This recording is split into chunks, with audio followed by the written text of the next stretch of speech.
An example of doing that with Enscape, because it is integrated in the design tools that architects are working in, or that you as artists are working in, you can ask these questions sequentially and iteratively, right? Like you can change the material, you can change the elements, change the lighting, so on and so forth. And I mean, the answer is right in front of you in real time, right? So it gives you the opportunity to ask a lot more design questions and therefore ideally have a more informed decision at the end, right? Because you've explored a lot more options. And those options kind of start magnifying themselves when you consider that, the relationships they have between them.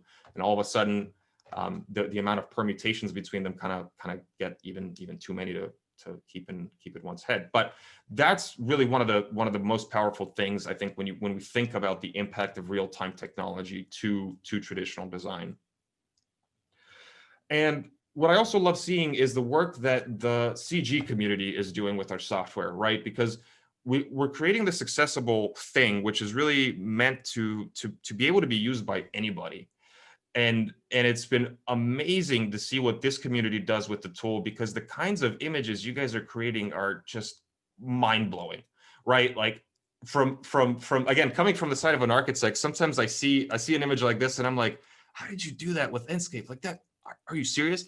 But again, this is where the people on the right side of that spectrum, the production spectrum, can really bring in that depth of technical knowledge that they have to take this accessible tool and to bring it closer and closer to that production level quality, right? And of course, this kind of quality is much more related to production. I mean, this takes time to put together. As Norm was just talking, there's cost in hardware, there's cost in time.